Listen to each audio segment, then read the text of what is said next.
خلیفہ کے ہم ہیں خلیفہ ہمارا، وہ دل ہے ہمارا آقا ہمارا، ہمارا ہمارا خلیفہ ہمارا، وہ دل ہے ہمارا آقا ہمارا، وہ دل ہے ہمارا آقا ہمارا۔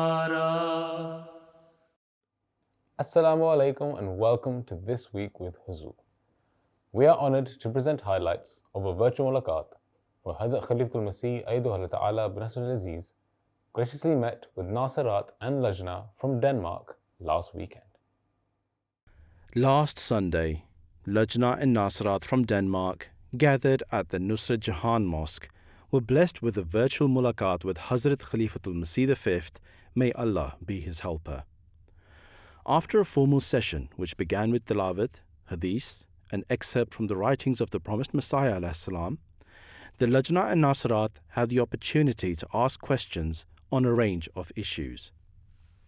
میرا یہ سوال ہے کہ ایک حدیث میں آتا ہے کہ اللہ میاں نے فرمایا ہے کہ اگر میں حضرت محمد صلی اللہ علیہ وآلہ وسلم کو نہ پیدا کرتا تو پھر میں اس دنیا کو نہ پیدا کرتا۔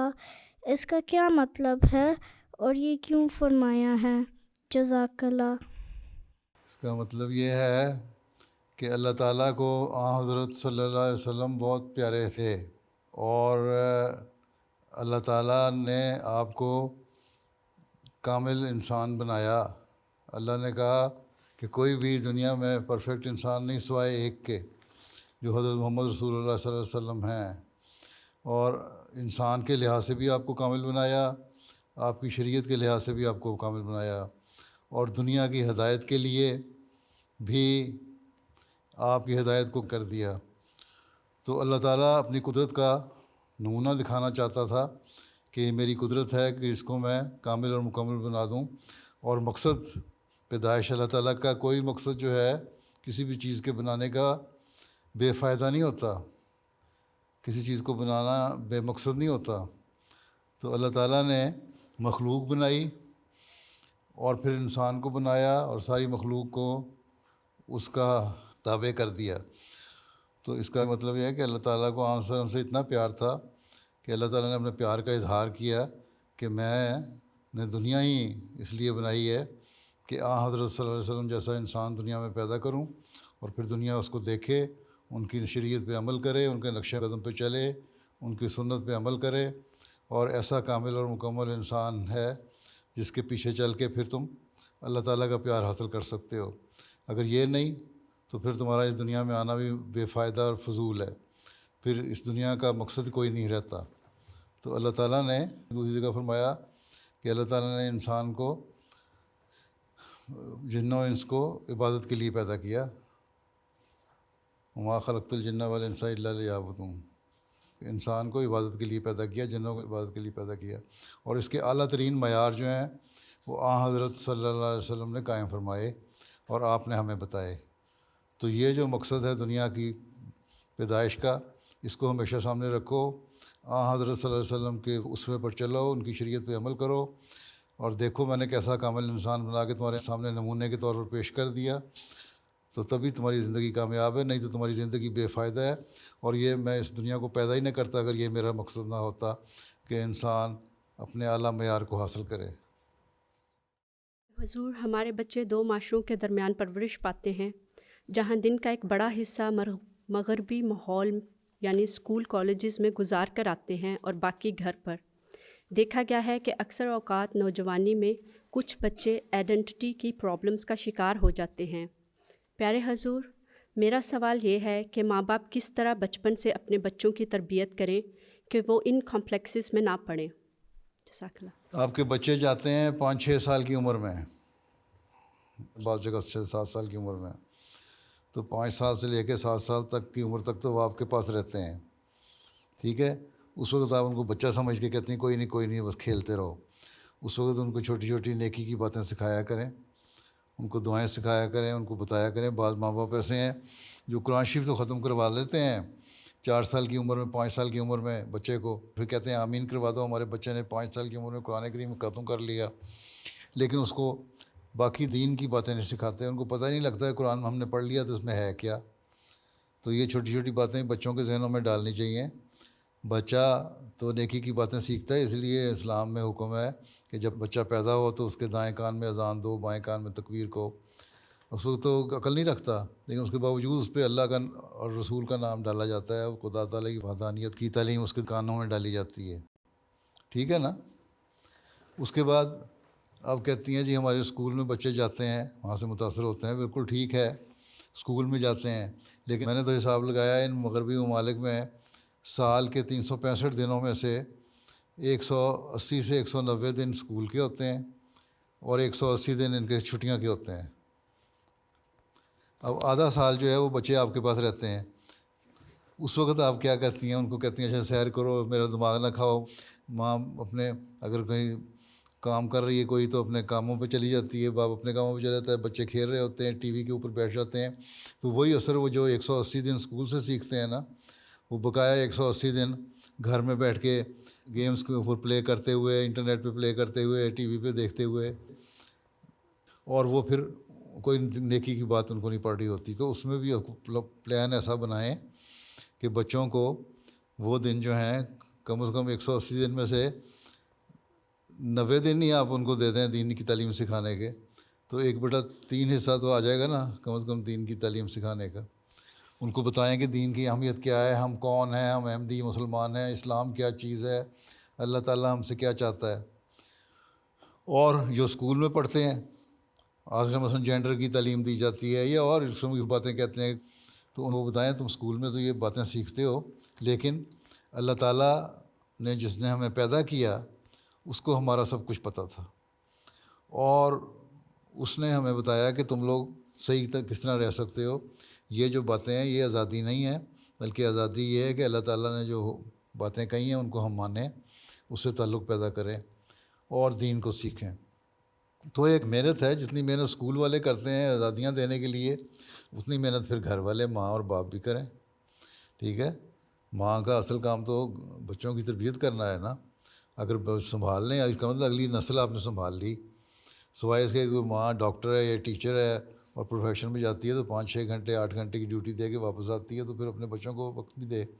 جو دوسری مجبوری کی خاطر کوئی نوکری کر رہی ہے تو اور بات ہے، نہیں تو اس کو ایسی اسٹیج میں جب بچوں کی تربیت کا مسئلہ ہو تو اپنے نوکری کو قربانی کرنی چاہیے، ٹھیک ہے۔ اسی طرح باپوں کو بھی ویکینڈ جو ہے بجائے ادھر ادھر گزارنے کے، کام سے واپس آتے ہیں تو اگر وقت ہے ان کے پاس تو 1-2 گھنٹے بچوں کے پاس بیٹھے دیں، مائیں بھی دیں۔ تو یہ جو دونوں کی ماں باپ کی مشترکہ کوشش ہوگی، اس سے بچے پھر اس ماحول میں سیکھنے کے باوجود بھی ان کے کانوں میں دین کی باتیں بھی پڑتی رہیں گی۔ ماں باپ کو دیکھیں کہ نمازیں پڑھ رہے ہیں، قرآن پڑھ رہے ہیں، دعائیں کر رہے ہیں، دین کی باتیں کر رہے ہیں، تو وہ عملی نمونہ بھی سامنے آ جائے گا۔ تو اگر بڑوں کا عملی نمونہ نہیں آئے گا تو بچوں نے کیا سیکھنا ہے؟ اگر بچوں کو آپ نے اسکول میں کھلی چھٹی دے دی اور یہاں بھی اگر کھلی چھٹی دے دیں گے تو اس کا کیا نتیجہ نکلے گا؟ اب یہاں جی بعض جگہ قانون پاس ہو رہے ہیں، اسپین میں بھی ہو گیا کہ بچہ اگر 16 سال کی عمر میں جینڈر اپنا جو مرضی چاہے بدل سکتا ہے۔ تو لوگوں نے سوال اٹھانا شروع کر دیا، شراب پینے کی تم اجازت نہیں دیتے بغیر نگرانی کے 18 سال سے پہلے، اور اس بات پہ تم آزادی دے رہے۔ اس کا مطلب ہے کہ ایک دجالی چال ہے، بہت خطرناک چال ہے، تاکہ دنیا کو دین سے دور کیا جائے اور دہریت کو قائم کیا جائے۔ یہ دہریت کا ایجنڈا ہے جو کام کر رہا ہے، دجال کا ایجنڈا ہے جو کام کر رہا ہے۔ عیسائیت کو لوگ بھول چکے ہیں، مذہب کو لوگ بھول چکے ہیں، ان طرف تو جاتا نہیں۔ ابھی تک جو اعداد و شمار آتے ہیں، جو اسٹیٹسٹکس آتی ہے، اس کے مطابق یہی ہے کہ ابھی تک مذہب پہ عمل کرنے والے صرف مسلمان ہی زیادہ ہیں۔ بلکہ پچھلے دنوں میں تو ایک بندہ جو دہریہ تھا، اس نے لکھا ہے کہ میں مذہب کے خلاف تو ہوں، لیکن یہ مجھے پتہ لگ گیا ہے کہ اگر مذہب کوئی ہے تو اسلام ہی ہے، کیونکہ عیسائیت تو اپنا سب کچھ چھوڑ بیٹھی ہے۔ تو اگر ہم بھی اسی رو میں بہہ گئے اور بچوں کو نہ سکھایا اور اپنے آپ کو صحیح نہ کیا اور اپنی خود تربیت نہ کی اور اپنے نمونے بچوں کے سامنے قائم نہ کیے، تو ہمارے بچے بھی اسی رو میں بہہ جائیں گے، پھر اسلام کو بھی کچھ نہیں سمجھیں گے۔ تو یہ تو ہمیں اللہ کا شکر ادا کرنا چاہیے کہ ایک زندہ مذہب ہمارے پاس ہے، اس کی تعلیم ہمارے پاس ہے، اور اس کی تعلیم جو ہے وہ ہر عقل کی بات ہمیں بتاتی ہے، موجودہ زمانے کے لحاظ سے ہمیں ایڈجسٹ کرنا بھی سکھاتی ہے۔ تو پھر بھی اگر ہم اس پہ عمل نہ کریں تو یہ ہماری بدقسمتی ہوگی اور ہم اپنے بچوں کو ضائع کرنے والے ہوں گے۔ اس لیے یہ ساری چیزیں ماں باپ دونوں کو مل بیٹھ کے سوچنی چاہیے اور پلان کرنا چاہیے، اور میں وقتاً فوقتاً اس پہ بتاتا بھی رہتا ہوں مختلف وقتوں میں، اس کو سنا کریں، دیکھا کریں، پہلے خلفاء نے بتائی ہیں باتیں ان کو بھی دیکھیں اور سنیں۔ تو یہ چیزیں جو غور سے سیکھنے والی ہوتی ہیں، ہر خطبے کو اگر غور سے سنیں اس میں سبق ہوتی ہیں باتیں، MTA کے بعد پروگرام آتے ہیں اس میں بعض باتیں سبق آموز ہوتی ہیں۔ تو یہ ساری چیزیں دیکھا کریں، اور پھر اصل چیز یہی ہے آپ کا اپنا عمل، خود عمل نہیں ہے تو بچوں نے کیا سیکھنا ہے؟ یہ صرف بہانہ ہے، جو اسکول میں رہتے ہیں 180 دن آپ کے پاس رہتے ہیں 365 دنوں میں سے، ٹھیک؟ چلو حضور، میں بحیثیت وقف نو آپ کی سلطان نصیر کیسے بن سکتی ہوں؟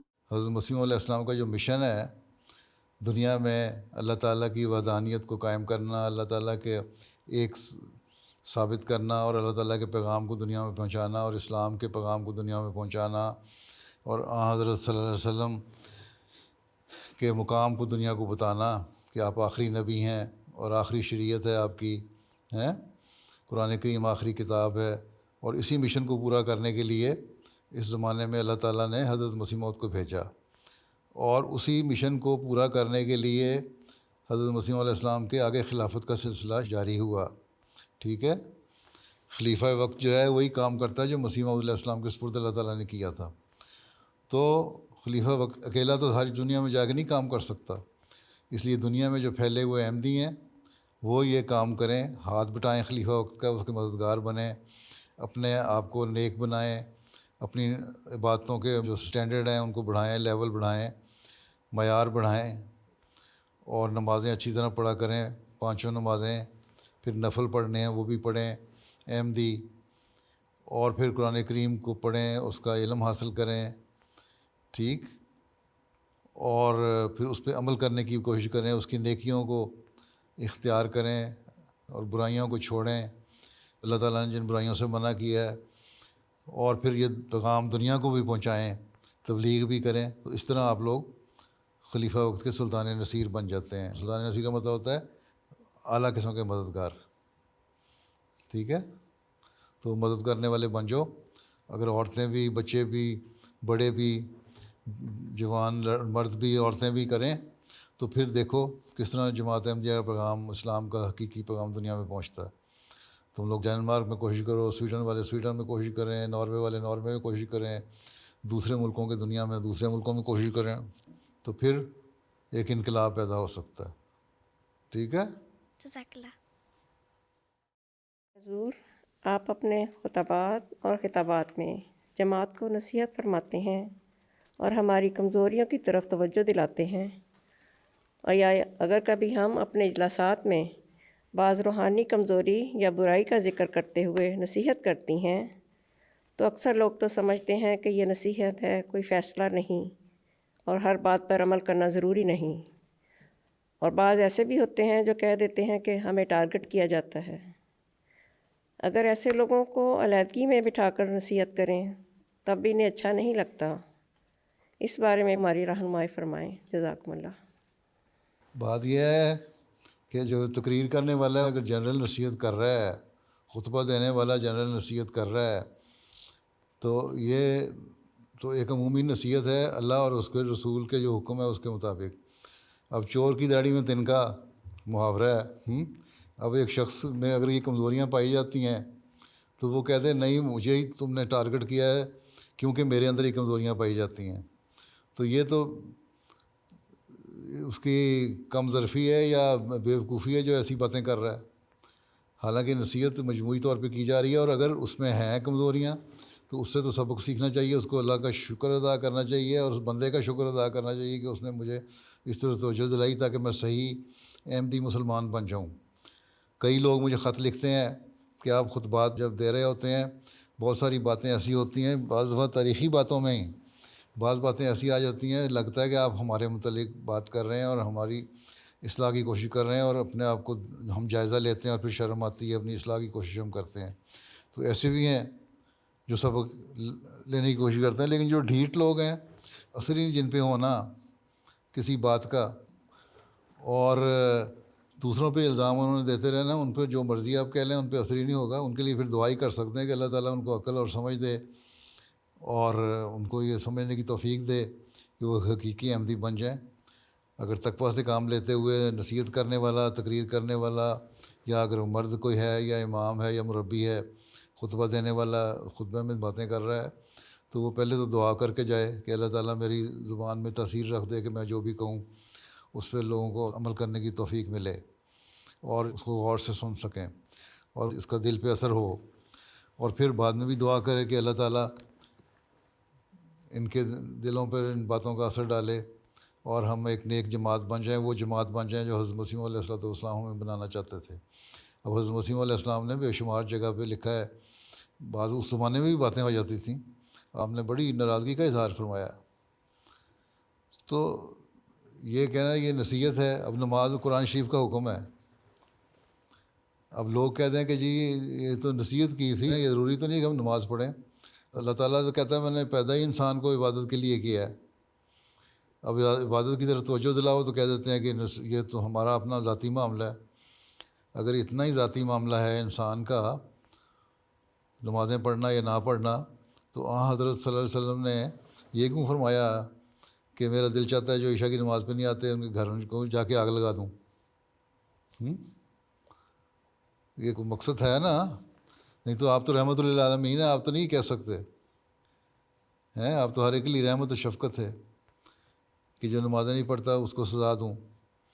تو یہ چیزیں بتاتی ہیں کہ انسان کو نصیحت کرنا ضروری ہے، اور جن کو نصیحت کی جاتی ہے ان کو بھی ذاتیات پہ نہیں آ جانا چاہیے، بلکہ اس پہ غور کرنا چاہیے، اس کو سمجھنا چاہیے.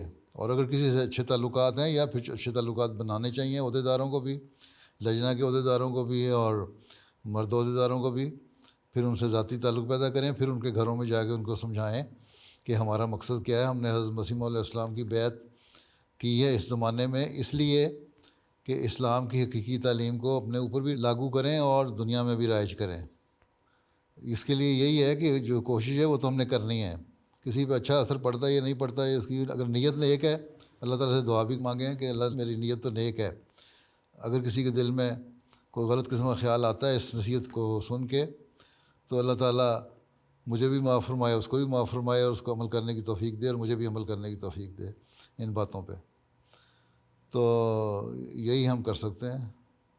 باقی چھوٹے موٹے شکوے تو بعضوں کو ہوتے ہی ہیں، اس لیے ڈرنے کی ضرورت نہیں ہے.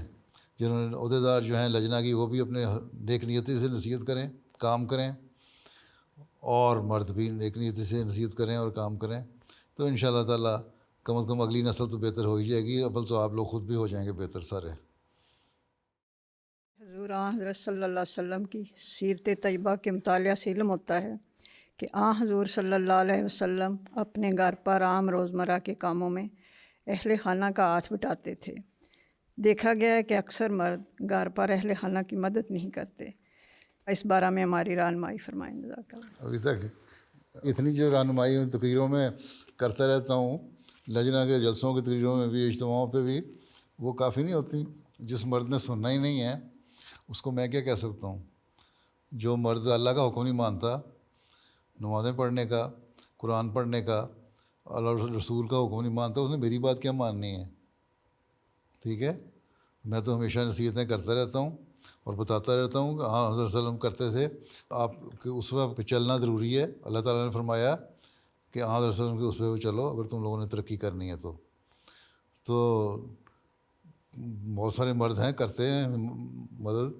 ابھی میں نے کہا بچوں کی تربیت کے بارے میں بھی کہ اپنے نمونے دونوں کو دکھانے ہوں گے. گھروں کے ماحول کو خوشگوار رکھیں گے تو نمونے قائم رہیں گے نا. اور وہ خوشگوار اسی صورت میں ہو سکتے ہیں کہ جہاں مجبوری ہے وہاں مرد کو پھر عورت کا ہاتھ بٹانا چاہیے، اور اگر نہیں بٹاتے تو وہ غلط کرتے ہیں. نصیحت کا جہاں تک سوال ہے، نصیحتیں تو بے شمار پہلے بھی کی جا چکی ہیں، ہوتی بھی رہتی ہیں اور آئندہ بھی ہوتی رہیں گی. پر یہ دعا کیا کریں کہ آپ کے مرد جو ہیں ان نصیحتوں پہ عمل کرنے والے ہوں. ٹھیک ہے, آپ بھی دعا کیا کریں اللہ تعالیٰ ان کو عقل دے اپنے خامدوں کو. ٹھیک ہے, خود بھی دعا کریں اور حق ادا کریں. آپ کی شاید شرم آ جائے کسی کو, جب کوئی سوائے اس کے کہ بہت ہی کوئی بے شرم ہو تو نہیں آئے گی, باقی تو آ ہی جائے گی. ٹھیک ہے.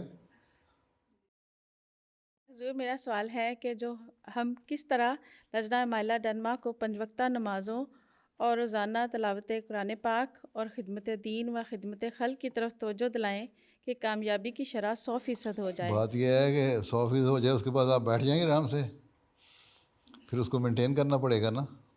جی انشاءاللہ. ٹھیک ہے, پھر اس کے لیے بھی کوشش کرنی پڑے گی. یہ تو انسان کا اتار چڑھاؤ آتا رہتا ہے. ٹھیک ہے, اور اس لیے اللہ تعالیٰ نے قرآن شریف میں بھی فرمایا تم نصیحت کرو اور نصیحت کرتے چلے جاؤ. آپ صلی اللہ علیہ وسلم کو بھی یہی حکم تھا. ٹھیک ہے, سارے مسلمان یا صحابہ آپ صلی اللہ علیہ وسلم کے زمانے میں بھی ایک معیار کے تو نہیں تھے, ان کی کمزوریاں بھی ہوتی تھیں, لیکن پھر بھی ان کے معیار بہت بلند تھے ہمارے لحاظ سے. تو اور قرآن شریف نے جو حکم دے دیے وہ اس لیے دیے نا کہ کمزوریاں اور اتار چڑھاؤ آتے رہیں گے. تو ہمارا کام یہ ہے کہ نصیحت کرتے چلے جانا, کوشش کرتے چلے جانا, اور اس کو حاصل کرنے کی ٹارگٹ کو 100% کوشش کرنا. باقی اور ساتھ ساتھ دعا بھی کرنا اللہ تعالیٰ سے. تو 100% اگر شرح نہیں بھی ہے, کم از کم نمازیں پڑھنے والے تو 100% ہونے چاہیے, تو کم از کم معیار ہے نا مسلمان کا. پھر قرآن شریف پڑھیں گے, اس پہ عمل کریں گے, تو دنیا داری اصل میں زیادہ ہو گئی ہے. ہم گھر آ کے کہتے ہیں جی ریلیکس کرنا ہے, تو 2 گھنٹے بیٹھ کے ٹی وی کے ڈرامے دیکھتے رہتے ہیں, یا اور ٹی وی کے پروگرام دیکھیں گے, یا انٹرنیٹ پہ بیٹھ کے فضول قسم کی باتیں دیکھتے رہتے ہیں. مرد بھی ہمارے گھر آ کے اگر وہ چاہیں تو آدھا پونا گھنٹہ بھی اگر دینی علم حاصل کرنے کی کوشش کریں تو وہ ان کے بھی کام آئے گا, ان کی اولاد کے بھی کام آئے گا, اور ان کے اخلاق بھی بہتر ہوں گے. اور جو پہلی خاتون نے سوال کیا تھا کہ گھر کے کام نہیں کرتے, ان کی طرف بھی توجہ پیدا ہو جائے گی, کہ نیکی کی طرف توجہ پیدا ہوگی. تو لجنہ میں بھی اور مردوں میں بھی دونوں کو مل کے کوشش کرنی چاہیے. اسی طرح لجنہ کو یہ کوشش کرنی چاہیے کہ ان کے گھر کے جو مرد ہیں ان کو توجہ دلاتے رہیں کہ نماز پڑھو, اگر وہ نماز نہیں پڑھ رہے تلاوت کی طرف توجہ دلائیں. اور ان کی توجہ دلانے سے ان کے جو بچوں میں, لڑکوں لڑکیوں میں بھی توجہ پیدا ہوگی. پھر بچے جو ہیں ان کی تربیت کا ماں کا زیادہ اثر ہوتا ہے ایک عمر تک, تو اس میں اگر ان کو عادت ڈال دیں تو کم از کم آئندہ نسل تو سنبھالی جائے گی نا, کہ نمازیں پڑھنے والے بھی ہوں گے, قرآن پڑھنے والے بھی ہوں گے, جماعت کا کام کرنے والے بھی ہوں گے, خدمت خلق کرنے والے بھی ہوں گے. تو اس طرح توجہ دلائیں تو کم از کم اگلی نسلوں کو سنبھالیں. یہ شارٹ ٹرم پلان نہ کریں. ایک تو ایک شارٹ ٹرم پلان ہے نا, تھوڑے عرصے کا پلان, کہ ابھی اپنی جو موجودہ ہمارے پاس لجنہ ناصرات ہے وہ اس کو کس طرح ٹھیک کرنا ہے. پھر یہ کہ ان کی اچھی تربیت کر کے ہم نے اگلی نسل کو کس طرح سنبھالنا ہے. تو جو ترقی کرنے والی جماعتیں ہوتی ہیں وہ لمبے عرصے کے پلان بھی بناتی ہیں. پھر یہ دیکھیں اگلی نسلوں کو ہم نے کس طرح تربیت کر کے دینا, تاکہ وہ بھی دین سے جڑی رہیں اور دین کا علم سیکھیں اور اللہ تعالیٰ کی عبادت گزار بنیں. ٹھیک ہے, تو یہ مسلسل کوشش ہے, کوشش کے بغیر کچھ نہیں ہوتا. یہ نہیں ہے کہ ہم 100% اچیو کر لیا تو ہم بیٹھ جائیں گے. بیٹھنے کا کوئی نہیں وقت ملتا ایک مومن کو. مومن کی زندگی تو بس ہر وقت اسٹرگل ہے. ٹھیک ہے. حضور آپ رہنمائی فرمائیں کہ عائلی زندگی میں سسرال کا کیا کردار ہونا چاہیے, بہوؤں کے فرائض کس حد تک ہیں, اور بہوؤں پر سسرال کی خدمت فرض ہے. ابھی پچھلے جمعے ہی میں نے کسی نے کہا تھا, تو میں نے کہا تھا لڑکا لڑکی کو جب وہ بیاہ دیتے ہیں اپنے, تو پھر ماں باپ کو دخل اندازی نہیں کرنی چاہیے, ان کو عقل کرنی چاہیے. اللہ تعالیٰ نے یہ تو کہا ہے کہ ماں باپ کی عزت کرو, خدمت کرو, ان کو اف نہ کہو, لیکن یہ نہیں کہا کہ ماں باپ بہوؤں پہ ظلم کرتے رہیں, اور پھر بھی جو خامد ہے وہ بھی الٹا اپنی بیوی پہ ظلم کرتے, بجائے اس کے کہ ماں باپ کو سمجھانے کے. اس کا پھر طریقہ یہ ہے کہ جو رشتہ کرنا ہے تو دعا کر کے اللہ تعالیٰ سے رشتہ کرنا چاہیے. ماں باپ کو بھی کہو کہ آپ دعا کر لیں, لڑکا بھی دعا کر لے, لڑکی بھی دعا کر لے, اور کہتے ہیں کہ اگر رشتہ قائم ہو جاتا ہے تو پھر یہ نہیں ہے کہ کل کو مجھے دخل اندازیاں کر کے رشتہ توڑنے اور چھوڑنے پہ مجبور کریں. تو ایک تو پہلی چیز دعا ہے, اور اس کے لیے استخارہ بھی کرنا چاہیے, اللہ تعالیٰ سے خیر مانگنی چاہیے کہ جو رشتہ ہے وہ اچھا ہو اور خیر والا رشتہ ہو. ٹھیک ہے. صرف محبت اور عشق کا رشتہ نہیں ہونا چاہیے، بلکہ اللہ تعالیٰ کی رضا کو حاصل کرنے والا رشتہ بھی ہونا چاہیے.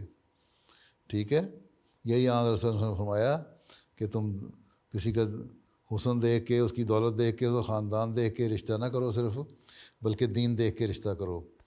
تو عورتوں اور مردوں کو، لڑکوں اور لڑکیوں کو یہ احساس اگر دلا دیں ماں باپ تربیت کے کر کے کہ دین کو دیکھ کے رشتہ کرنا ہے، تو ماں باپ کی اپنی بھی اصلاح ہو جائے گی، اور لڑکے لڑکی جو رشتہ کر رہے ہیں ان کی بھی اصلاح ہو جائے گی، اور وہ اپنے دین کو مقدم کرنے والے ہوں گے. کھڑے ہو کے عہد دہرا دینا ہم دین کو دنیا پہ مقدم رکھیں گے، تو یہ سے کوئی فائدہ کوئی نہیں. اصل تو چیز ہے اپنے عمل سے ثابت کرنا ہوگا کہ آپ نے دین کو دنیا پہ مقدم کیا ہے کہ نہیں.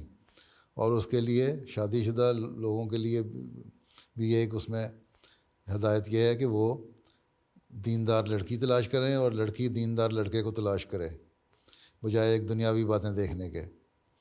ٹھیک ہے، پھر ماں باپ کو بھی جہالت نہیں دکھانی چاہیے، ان کو بھی برداشت کرنا چاہیے. بہو کو بھی آ کے بلا وجہ ضدی نہیں ہونا چاہیے، اور چھوٹی چھوٹی باتوں پہ ساسوں سے لڑائی یا نندوں سے لڑائی نہیں کرنی چاہیے. اور اول تو یہی ہے کہ سوائے اشد مجبوری کے کہ ماں باپ بہت بوڑھے ہیں اور ان کے ساتھ رہنا ضروری ہے اور کوئی اور بچہ ساتھ نہیں ہے، تو پھر رہ لینا، اکٹھے رہنے میں کوئی حرج نہیں. لیکن عموماً شادی کے بعد لڑکا اور لڑکی کو اپنا گھر علیحدہ لینا چاہیے. پھر کہتے ہیں جی یہاں مہنگائی بڑی ہے، کرائے پہ مکان لینا بڑا مشکل ہے، ہم افورڈ نہیں کر سکتے، اس لیے ماں باپ کے ساتھ رہتے ہیں ایک کمرے میں. پھر جب رہتے ہیں تو پھر جس طرح وہ کہتے ہیں نا پنجابی میں، برتن ایک قریب پڑے ہوں تو ایک برتن کو اٹھاؤ تو دوسرے سے ٹکرا جاتا ہے، ٹھک کی آواز آتی ہے. تو اس طرح ساس اور بہو کی بھی ٹھک ٹھک کی آوازیں آتی رہتی ہیں، اور نند اور بھابھی کی بھی ٹھک ٹھک کی آوازیں آتی رہتی ہیں. پھر عقل استعمال کرنا چاہیے، صرف برتن بن کے نہ رہیں بلکہ اخلاق دکھائیں اور انسان بن کے بیہیو کرنا چاہیے ساروں کو. تو یہ تو تربیت کا اثر ہے. اس پہ تو آئلی مسائل اور ان کا حل میں نے جو مختلف تقریریں کی ہوئی ہیں اس پہ لجنہ نے کتاب کمپائل کر لی تھی، پھر اس کا انگلش ترجمہ بھی ہو چکا ہے. وہ اپنی لجنہ کو پڑھنے کو دیں، اپنی ساسوں کو پڑھنے دیں. اردو میں ہے، اول تو انگلش ساروں کو آتی ہے، نہیں آتی ہے ڈینش میں ترجمہ کریں. اب یہ ہر لجنہ پڑھے تو آپ کے مسائل حل ہو جائیں گے. میری تو اتنی موٹی کتاب دے چکا ہوں آپ کو، آئلی مسائل اور ان کا حل، اس پر عمل کریں نا پھر. ٹھیک ہے نا؟ السلام علیکم ورحمۃ اللہ. Those were highlights from a virtual mulaqat that took place last weekend. We now end with our final segment, the Friday Sermon Summary. In today's Friday sermon, Hazur Ayyadullah Ta'ala bin Nasr al-Aziz concluded his series of sermons on the companions of the Holy Prophet sallallahu alaihi wasallam. Towards the end, Hazur Ayyadullah Ta'ala bin Nasr al-Aziz requested prayers for Ahmadi Muslims in Pakistan, Burkina Faso and Algeria. اس کے ساتھ ہی میں پاکستان کے احمدیوں کے لیے دعا کے لیے کہنا چاہتا ہوں. دعا کریں اللہ تعالیٰ ان پہ جو سخت حالات ہیں وہاں آسانیاں پیدا کرے، اور انصاف کرنے والوں، قانون نافذ کرنے والوں اور خدا اور اس کے رسول کے نام پر ظلم کرنے والوں کو اللہ تعالیٰ عقل دے یا ان پہ پکڑ کے سامان کرے. دوسرے بورکینا فاسو کے لیے بھی دعا کریں، وہاں بھی سختیاں ہیں ابھی، اور جو دہشت گرد ہیں، شدت پسند ہیں، ان کے وہی عمل ہیں، اللہ اور رسول کے نام پر ظلم کر رہے ہیں. پھر الجزائر کے لوگوں کے لیے بھی وہاں بھی بعض حکومتی کارندے یا عدالتیں جو ہیں غلط قسم کے ظلم روا رکھ رہی ہیں احمدیوں سے. اللہ تعالیٰ سب کو اپنی حفاظت میں رکھے. خاص طور پر دعاؤں اور صدقات پر بہت زیادہ زور دیں. اللہ تعالیٰ مخالفین کی شر سے ہر ایک کو بچائے.